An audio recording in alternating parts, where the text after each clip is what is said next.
lagi bersama saya Dea Kusuma di SMK Pot Sinemarikoy Podcast.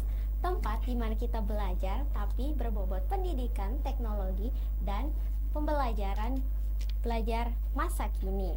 Nah, di episode kali ini kita akan membahas topik yang relevan, yaitu peran siswa dalam memanfaatkan teknologi untuk meningkatkan kualitas pendidikan. Untuk ngobrolin lebih lanjut, kita udah ada kedatangan tamu nih. Penasaran siapa? Yang pastinya dia punya banyak sekali pengalaman tentang belajar berbasis teknologi. Udah, langsung aja kita sapa yuk.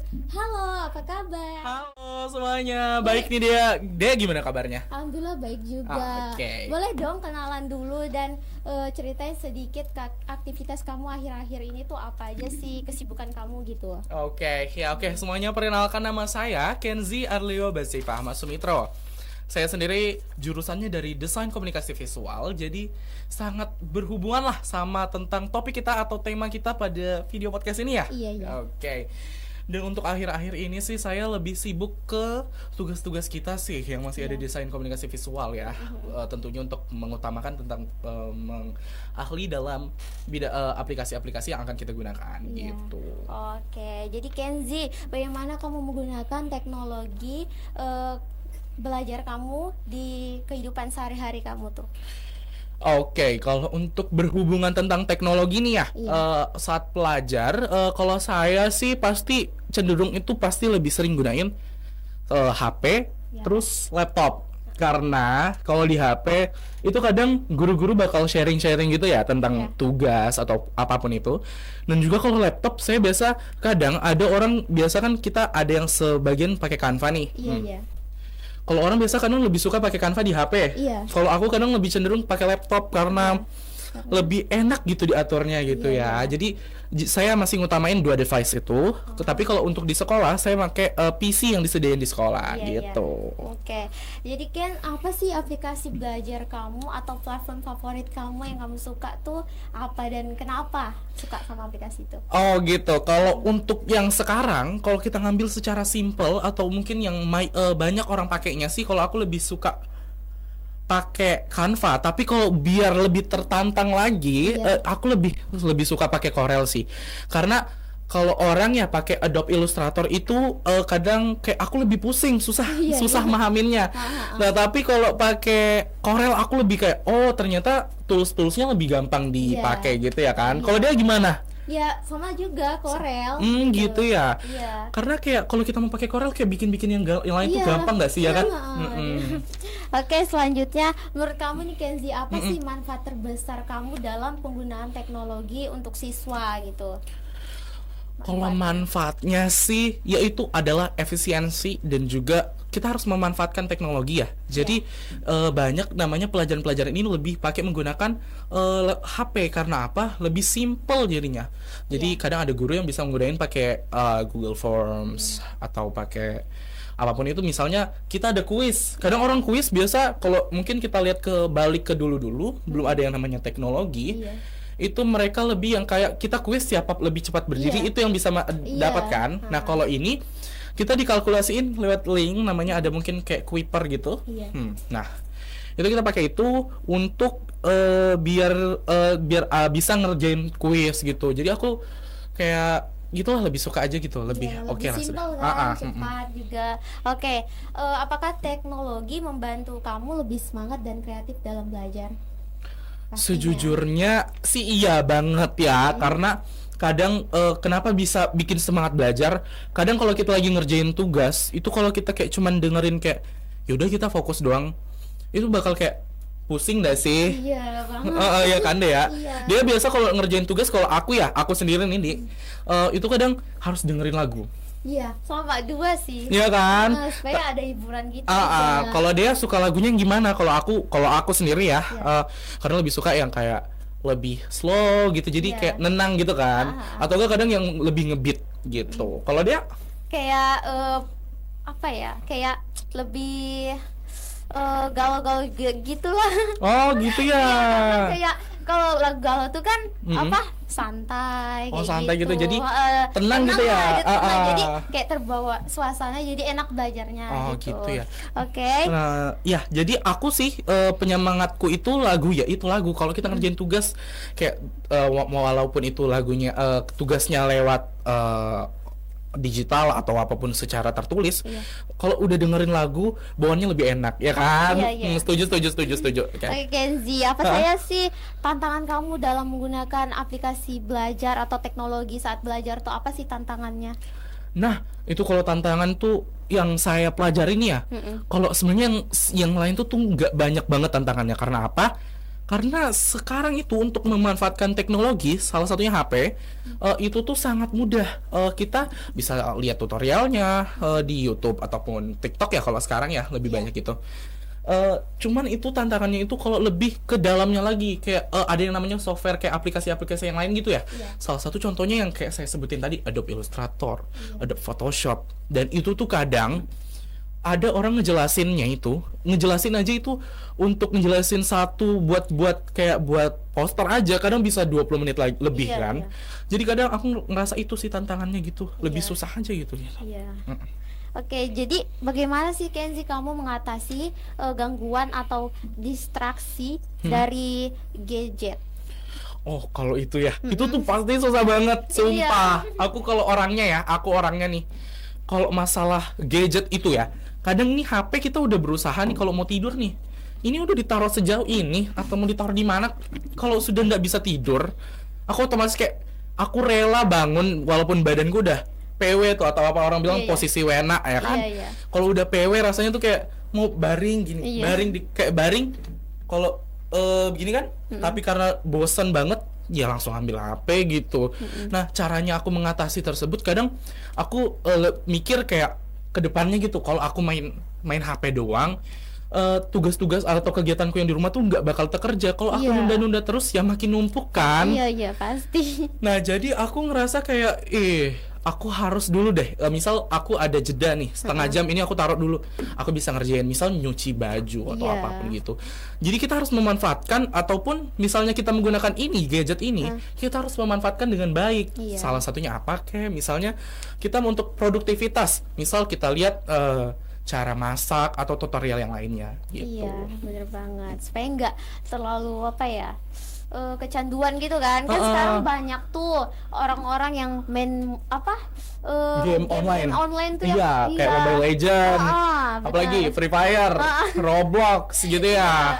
Jadi itu Ya, jadi itu kayak buruk gitu ya. Sebenarnya bagus aja sih main game online, tapi ya Iya. kayak ada batasnya. iya cukup lah sesekali gitu kan. Boleh lah, tapi jadi selain kita bisa itu, kita harus memanfaatkan teknologi ini, teknologi ini bukan hanya untuk hal negatif, tetapi hal positif juga ya kan. Iya, benar banget. Oke, Kenzi. Jadi menurutmu bagaimana siswa bisa ikut berperan aktif dalam proyek teknologi di Indonesia? Oh, kalau untuk proyek teknologi, kita ngambilnya sesi yang kayak bagian kayak untuk ngedesain aplikasi atau untuk web. Sekarang itu pemerintah sangat kayak untuk mendorong untuk siswa itu agar aktif. Caranya apa? Yaitu mengadakan lomba-lomba. Salah satunya kayak teman kita ini ada yang ikut LKS ya. Iya, ada. Itu tuh sama aja kayak pemerintah untuk memfasilitasi atau biar kayak siswa ini yang punya ahli di bidang itu dapat mengeluarkan kalau dia bisa dia tuh orang bisa mengakui kalau oh iya ternyata dia ini pintar dalam programming atau coding gitu. Iya. Jadi kayak lebih gimana gitu. Kalau tadi apa sih tadi lagi pertanyaannya, dia bisa dibacain ulang? Tadi menurutmu bagaimana siswa bisa ikut berperan aktif dalam teknologi pendidikan di Indonesia? Oke, jadi ya kayak gitu. Kita bisa berperan aktif dalam suatu mengikuti lomba, salah satunya. Salah satunya seperti itu. Saat kita udah difasilitasi, terus misal pemerintah udah mengasih fasilitas agar siswa-siswa ini untuk dapat mengeluapkan apa yang dia punya. Iya. Contohnya itu coding tadi. Nah, kalau kita punya sekolah harus dapat, jika sekolah atau orang pun bisa mendukung dan siswa juga bisa dapat fasilitasnya, kita juga jadi enak gitu. Jadi kalau untuk cara kita memajukan teknologi secara kita sebagai siswa, yaitu saat kita bisa coding misalnya, kita dapat membantu misal kita untuk membuat web suatu situs itu untuk perusahaan atau apa, atau kemajuan teknologi lainnya yang kita bisa berinovasi dari pembelajaran yang kita dapatkan. Misalnya dari coding, bisa ada yang coding nih sudah bisa bikin web, yang satu udah bisa bikin desain aplikasi. Bagaimana kalau kita membuat aplikasi dari teman kita untuk ngedesainnya, yang satunya untuk membuat agar itu aplikasi itu dapat berjalan. Iya. Salah satunya contohnya mungkin kalau orang yang sekarang bilang itu memanfaatkan itu kayak gimana ya, membuat suatu aplikasi yang lebih bermanfaat dalam suatu pendidikan. Misal ada yang namanya kayak Google Classroom gitu. Mungkin sekolah bisa dapat membuat aplikasi tetapi dengan bantuan murid tersebut, dengan memanfaatkan kemampuan murid. Jadi betul, lebih efisien gitu. Nah, gitu sih kalau aku ya. Iya. Oke Kenzi, jadi kamu pernah nggak nih bikin konten atau enggak proyek kreatif yang bisa membantu teman-teman kamu belajar? Pernah nggak? Kalau untuk konten kreatif kayak edukasi, pernah sih. Karena kan saya fun fact aja nih ya, selain saya fokus di pendidikan di sekolah, tetapi saya juga ikut di organisasi-organisasi, salah satunya Forum Anak. Dan juga di situ kita bisa dapat buat konten kreatif sebagaimana sih tentang secara untuk agar kita seorang anak agar tidak terkena pertemanan yang tidak baik, salah satunya pergaulan yang bebas ya. Dan juga saya juga pernah jadi bukan duta genre sih namanya, duta Getara Lakting. Saya pernah tuh masuk di podcast ini juga. Iya. Jadi ini udah podcast yang ketiga atau kedua. Yang awalnya saya tuh bahas tentang Getara Lakting itu. Nah, apa sih Getara Lakting? Nah, itu kita mengedukasi. Kita sebagai agent of change gitu, kita harus mengedukasi teman-teman kita, mau lewat video atau apapun itu. Gitu. Wah, banyak banget ya Ken pengalaman kamu. Iya, makasih. Oke Kenzi, jadi ada nggak harapan kamu terhadap perkembangan teknologi pendidikan di Indonesia? Nah, aku tuh harapannya kalau kita lihat kan kita di Kabupaten Nunukan ini masih tergolong daerah kota ya kan Dea. Iya. Bagaimana sih kalau teman-teman kita di dalam? Kita ngeliat ini perkembangan teknologi ini tuh sudah oke, kayak di daerah-daerah kota, salah satunya mungkin di Jawa, di Kalimantan mungkin di ibu kotanya atau ibu kota kabupatennya gitu. Tapi kita masih kurang itu dengan teman-teman yang di dalam. Maksudnya di dalam di wilayah, kalau di Nunukan wilayah 4 ya. Iya. Kayak Semenggaris, Sebakis atau apapun itu. Dan saya kesian karena apa? Mereka itu mungkin mereka tuh punya bakat tapi susah mengeluapkannya, atau bagaimana sih agar orang tahu kalau misalnya dia bisa ada kemampuan itu. Kadang itu ada yang susahnya jaringan gitu. Betul banget. Jadi saya masih kayak kemajuan teknologi untuk di daerah pedalaman itu sih yang saya masih ragu, masih kayak kesian gitu. Jadi saya mohon untuk pemerintah, mungkin ada lebih di pemerintahan dengan pemimpin daerah yang baru ini mungkin bisa lebih memperhatikan wilayah-wilayah luar aja, tidak hanya memfokuskan di Nunukannya aja kan gitu. Benar. Karena kalau sebenarnya saya tahu nih, dia ini kayaknya dulu sekolahnya di wilayah 4 kan ya, di Sebakis ya. Iya, betul banget. Kalau di sana tuh gimana sih? Susah banget sih jaringannya. Jadi kami belajar kan waktu COVID tuh kan lewat online tuh. Jadi kami ngirim tugasnya tuh ya gitu, susah gitu loh. Karena harus cari jaringan yang bagus banget gitu baru bisa terkirim. Susah banget pokoknya gitu ya jaringannya di sana. Aku juga makanya kayak kadang kalau aku ngeliat teman-teman kayak dari sana dengar cerita kayak kamu aja tadi, aku kayak ternyata bisa susah gitu karena guru maunya tugas dikumpulkan dengan tepat waktu, tapi jaringan di sana masih kurang gitu ya. Oke, jadi selanjutnya kalau kamu punya kesempatan nih Kenzi, disuruh bikin aplikasi belajar, nah seperti apa sih ide kamu? Mungkin ya kalau saya mungkin lebih kayak buat AI gitu, aplikasi AI gitu, dengan dapat membantu siswa-siswa bisa mencari jawaban yang agak susah, tapi bukan yang berarti jawaban tersebut yang langsung kayak kita cari gini langsung ada. Contohnya kayak ChatGPT gitu ya kan. Kalau aku sih maunya buat aplikasi yang kayak seperti kayak Google gitu. Gitu. iya. Jadi itu bisa dapat kita sebagai pelajar bisa mempublikasi apa yang kita punya atau pemikiran kita, dan juga saat orang mencari jawaban tersebut atau mereka mempunyai pertanyaan, mereka bisa mengajukan di aplikasi tersebut, dan aplikasi itu dapat membantu dengan pilihan yang lain-lain, dan mereka bisa contoh, bilang, dari jawaban yang ini begini begini begini, mereka bisa pilih salah satunya, menurut mereka bagaimana, mereka kerjakan lagi ulang, misalnya sudah oke sama dengan yang mana mereka mau, dan itulah baru mereka ambil gitu. Oh, Aku lebih gitu. gitu ya kalau pengen bikin aplikasinya apa Iya. gitu. Oke, bagus banget ya ide kamu. Iya, Oke, makasih. wah seru banget ya obrolan hari ini. Oke, dari cerita Kenzi kita bisa belajar bahwa teknologi bukan hanya sekedar alat, melainkan juga sumber jembatan menuju ke pendidikan yang lebih baik lagi. Oke, tapi tentu saja kembali ke kita ya teman-teman. Iya, benar Bagaimana cara kita memanfaatkannya secara Iya. bijak dan produktif. Makanya kita tuh harus lebih bijak lagi menggunakan aplikasi HP atau gadget yang lain. Iya, sekarang kan banyak tuh orang-orang menggunakan teknologi tidak sesuai dengan Sesuai dengan fungsinya. Iya, gitu.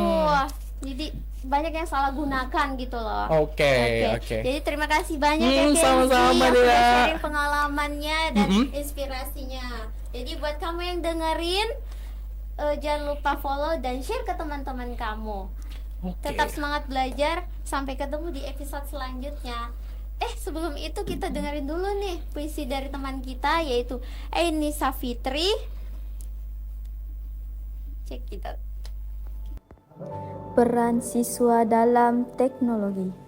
Siswa kini pegang kendali, teknologi jadi sahabat sejati. Ilmu terbuka tanpa batasan. Belajar berinovasi jadi solusi dalam pendidikan. Layar menghubungkan dunia tanpa jarak. Pengetahuan datang di ujung jari yang penuh harapan. Tak sekedar mendengar tapi juga mencipta. Dengan teknologi siswa maju bersama, meningkatkan kualitas menuju masa depan cerah. Nah, itu dia puisi dari teman kita Nuraini Safitri. Semoga dapat menginspirasi kita, teman-teman semua, dan jangan lupa follow Instagram Lensa Official dan juga TikTok SMK_Lensaku. Bye bye. Bye bye semuanya.